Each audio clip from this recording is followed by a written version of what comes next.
The Adrang Valley, located in the remote central highlands of South Vietnam, near the border with Cambodia,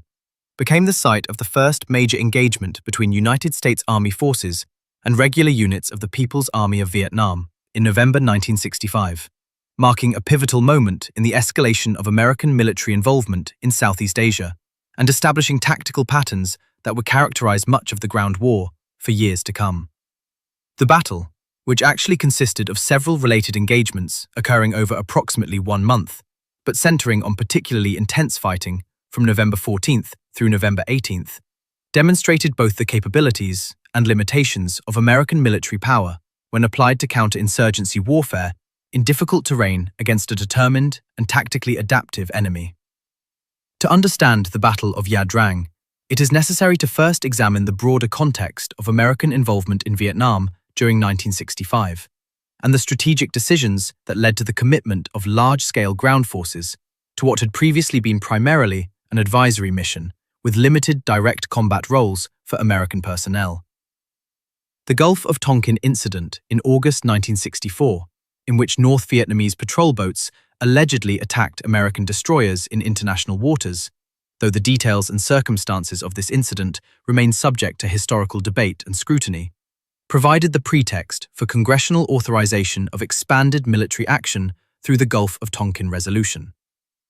This resolution granted President Lyndon Johnson broad authority to use military force in Southeast Asia without a formal declaration of war, setting the stage for the massive troop deployments that would follow. By early 1965, the security situation in South Vietnam had deteriorated significantly, with Viet Cong insurgents controlling large portions of the countryside, and the Army of the Republic of Vietnam proving unable to halt communist advances despite years of American training, equipment, and financial support. The government in Saigon remained politically unstable, with a series of coups and counter-coups undermining effective governance and military coordination. President Johnson, his advisors, and military commanders faced a fundamental decision about whether to accept defeat or to dramatically increase American involvement in an attempt to prevent South Vietnam's collapse. The decision to commit ground combat forces represented a major escalation from the advisory role American personnel had previously played, and it reflected strategic assumptions about the nature of the conflict and the effectiveness of American military power that would be tested in the months and years ahead. General William Westmoreland, who assumed command of Military Assistance Command Vietnam in June 1964, advocated for a strategy of attrition that sought to inflict casualties on communist forces at a rate faster than they could be replaced, eventually reaching a crossover point where the enemy would be unable to sustain operations and would be forced to negotiate or cease fighting. This strategy required finding and engaging enemy forces in decisive battle, which necessitated aggressive search and destroy operations throughout South Vietnam. Westmoreland believed that American advantages in mobility, particularly through extensive use of helicopters, combined with overwhelming firepower from artillery and air support, would allow American forces to locate enemy units, fix them in place, and destroy them through superior combat power. The 1st Cavalry Division, which arrived in Vietnam in September 1965, was specifically organized and trained to execute this concept of air mobile operations. The division, based at Camp Radcliffe near An Khe in the Central Highlands, replaced traditional ground transportation for most tactical movements with helicopters, allowing rapid deployment of infantry across terrain that would have taken days or weeks to traverse on foot. The division included more than 400 helicopters of various types, including UH-1 Huey utility helicopters for troop transport, CH-47 Chinook heavy lift helicopters for artillery and supply movement, AH-1 Cobra attack helicopters for fire support, and OH-6 Cayuse light observation helicopters for reconnaissance. This unprecedented concentration of aviation assets gave the division exceptional mobility and flexibility, though it also created enormous logistical requirements for fuel, ammunition, spare parts, and maintenance support. The division's organization reflected this emphasis on air mobility, with infantry battalions configured to operate in smaller, more dispersed units than traditional formations, and extensive training in helicopter insertion and extraction techniques that many soldiers had never experienced before arriving in Vietnam. The central highlands of South Vietnam, where the 1st Cavalry Division would conduct its initial operations, consisted of rugged, mountainous terrain covered in double and triple canopy jungle, elephant grass growing tall enough to conceal entire units, and steep valleys cut by streams and rivers that became torrents during monsoon season. The region was sparsely populated compared to coastal areas and the Mekong Delta, with scattered villages of Montagnard peoples who had complex relationships with both the South Vietnamese government and communist forces. The highlands served as a crucial infiltration route for North Vietnamese forces and supplies moving south along the Ho Chi Minh Trail network that wound through Laos and Cambodia before entering South Vietnam. Control of this region was therefore strategically significant, as it affected the ability of North Vietnamese forces to reinforce and resupply units operating further south and east. The terrain presented enormous challenges for military operations, with limited road networks, few suitable helicopter landing zones, and vegetation so dense that units could pass within meters of each other without visual contact. In October 1965, North Vietnamese forces launched coordinated attacks against several special forces camps in the Central Highlands, including a sustained assault on the camp at Plei Me, located approximately 40 kilometers south of Pleiku.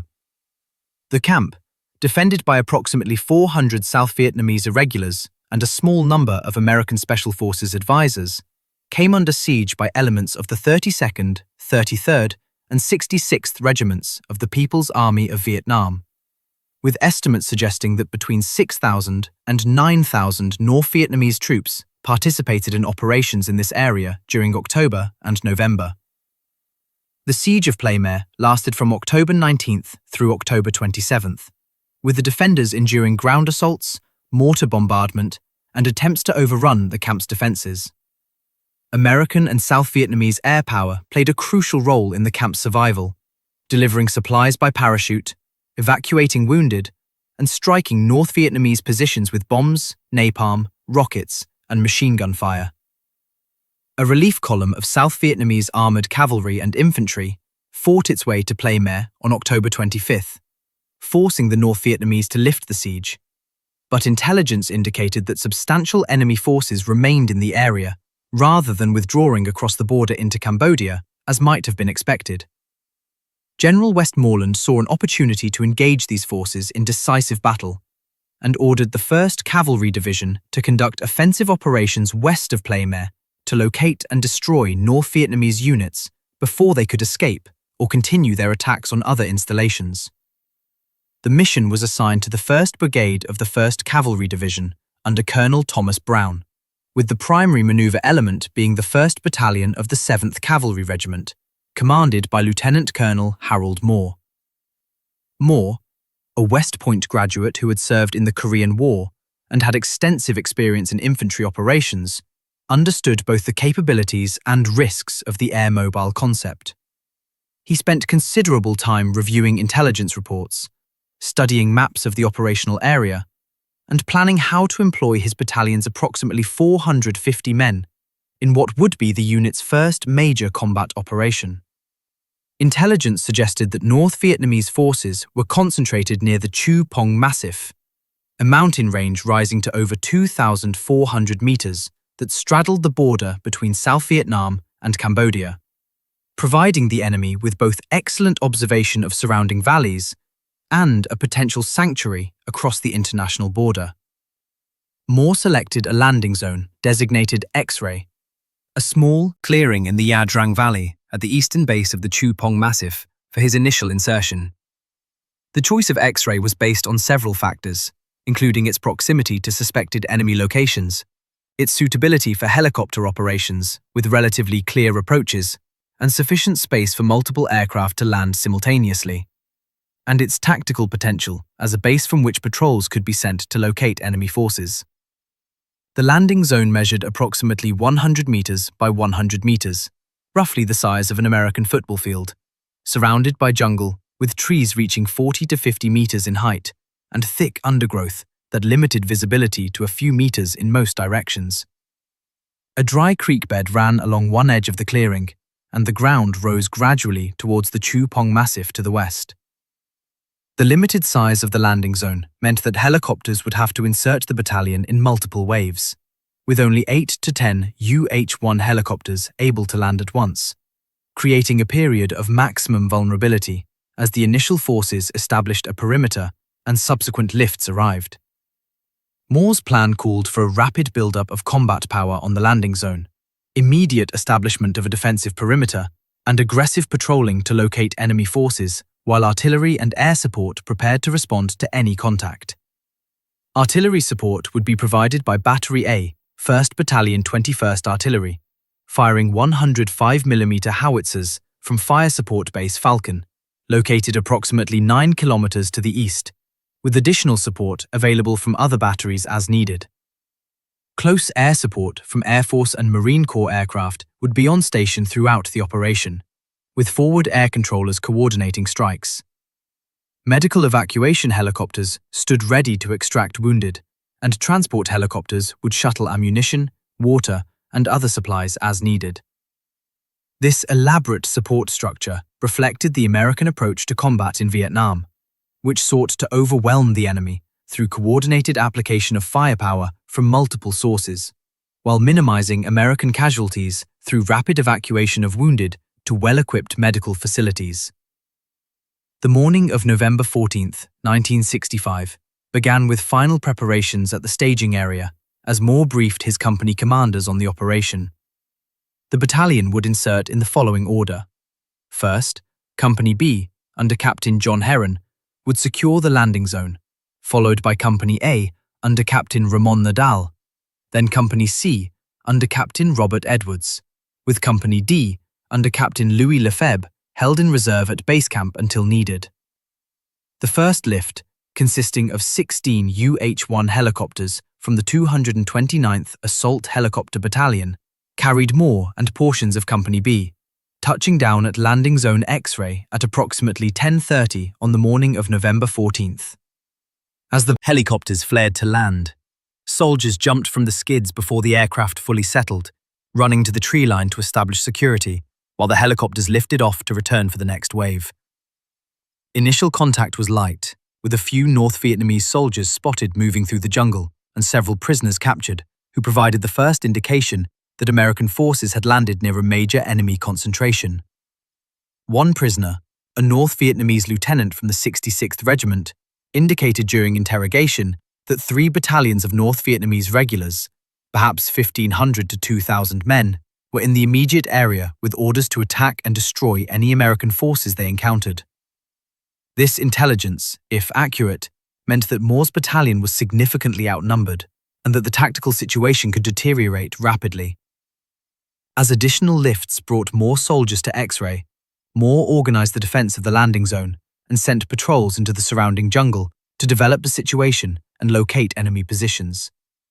The perimeter took shape, with Company B holding the northern and western sectors, Company A on the southern sector, and Company C preparing to secure the eastern approaches. Around 1 o'clock in the afternoon, 2nd Platoon of Company B under 2nd Lieutenant Henry Herrick made contact with North Vietnamese forces approximately 500 meters northwest of the landing zone. What began as a brief firefight escalated rapidly as Herrick's platoon pursued what appeared to be a retreating enemy force, moving farther from the landing zone despite orders to pull back. The platoon walked into an ambush set by elements of the 66th Regiment, and within minutes the Americans found themselves surrounded and pinned down on a small knoll in dense jungle. Lieutenant Herrick was killed in the initial contact, along with several other soldiers, and Sergeant Ernie Savage assumed command of the survivors, who numbered approximately 28 men. Savage organized a hasty defense, directing soldiers to dig in as best they could in the rocky soil and to establish fields of fire in all directions. The platoon, which would become known as the Lost Platoon in subsequent accounts, would remain isolated and under attack for more than 24 hours, calling in artillery support that often landed within meters of their position and fighting off repeated attempts to overrun their perimeter. The bravery and discipline of these soldiers, most of whom were in combat for the first time, prevented what could have been a complete annihilation and tied down significant North Vietnamese forces that might otherwise have been employed against the main American position.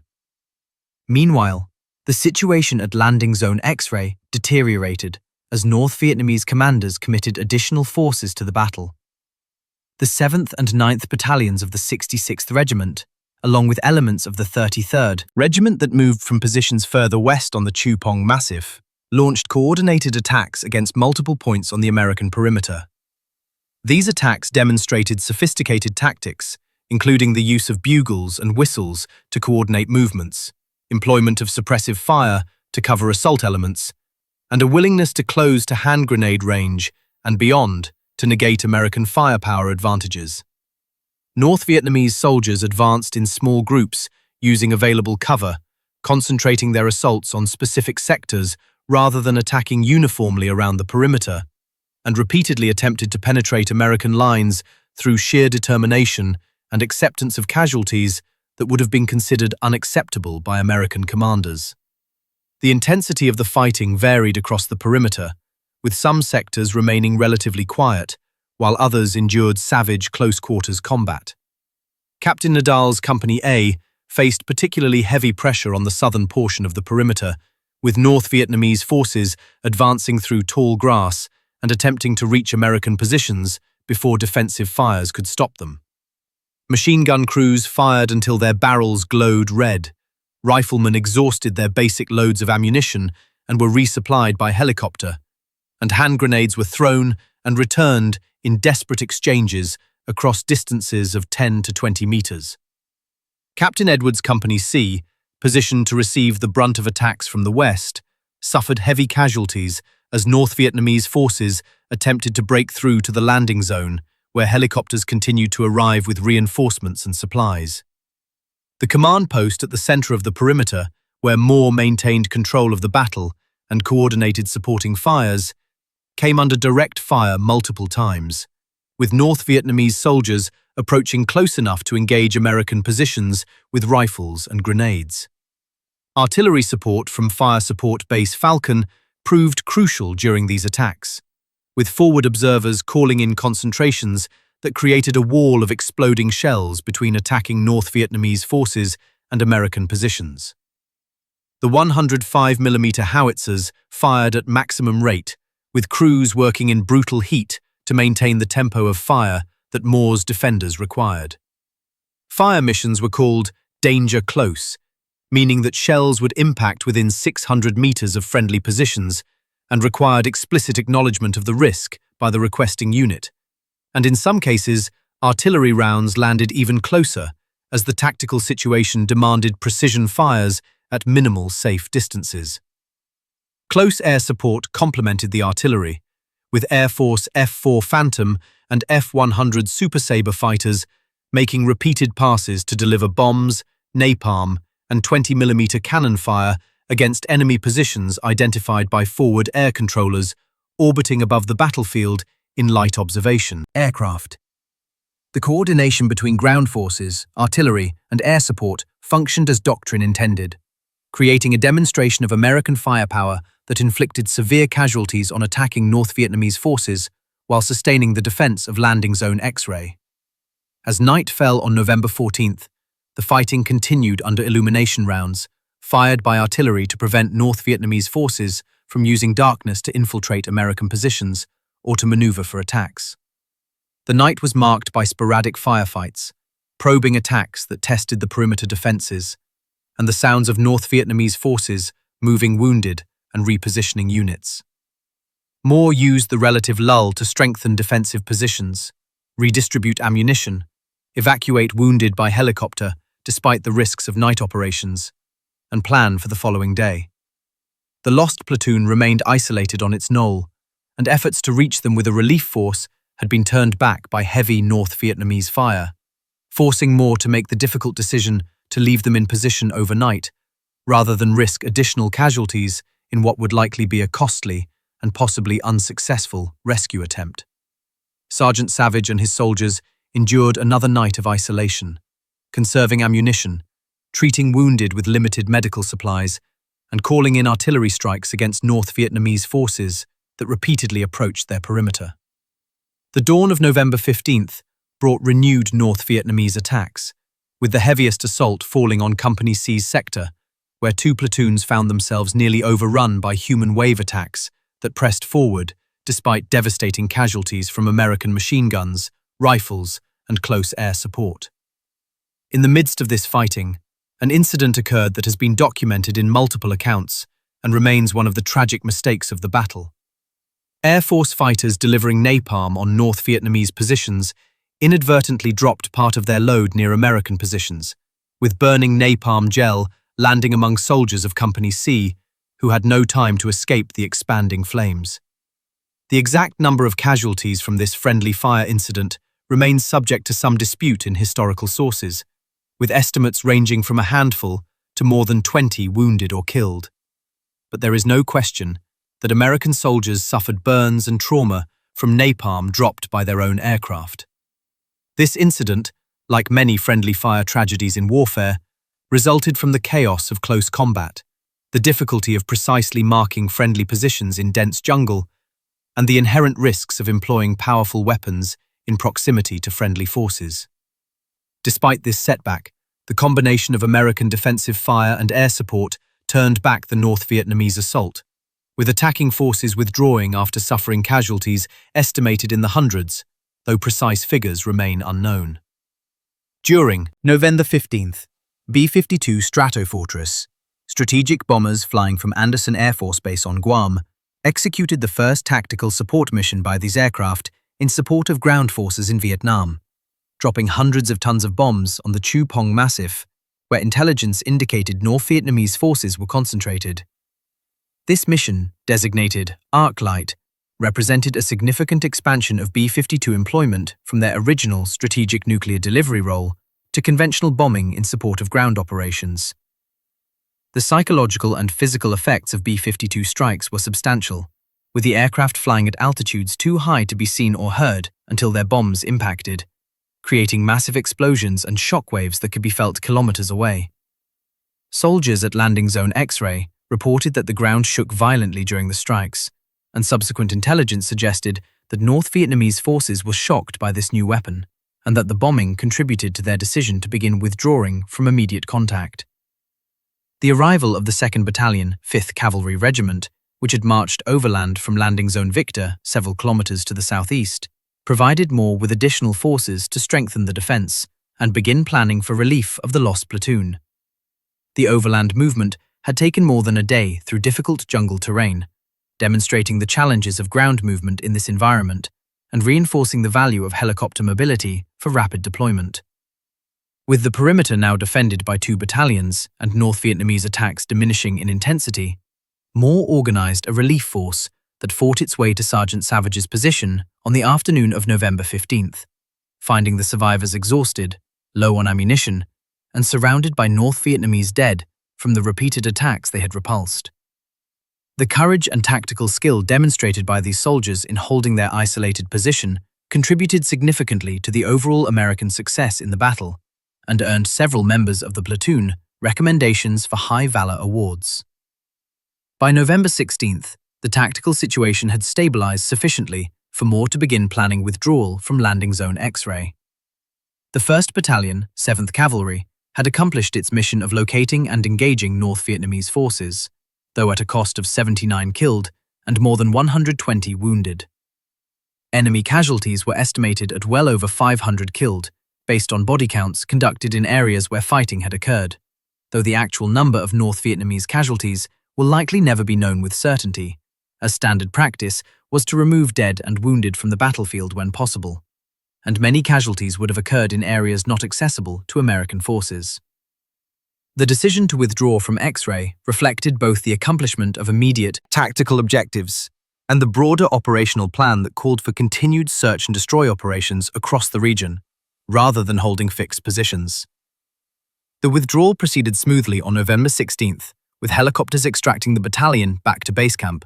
while artillery and air support provided covering fire against any potential North Vietnamese interference. However,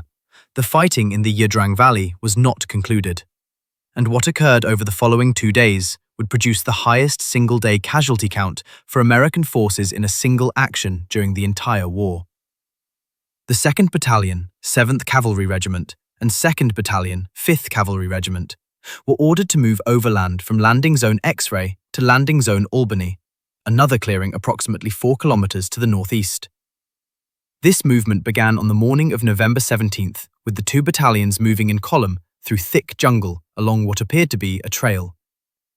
North Vietnamese forces, rather than withdrawing completely from the area as American intelligence had suggested, had positioned elements of the 8th Battalion, 66th Regiment, along the route of march and executed a devastating ambush that struck the column along its entire length simultaneously.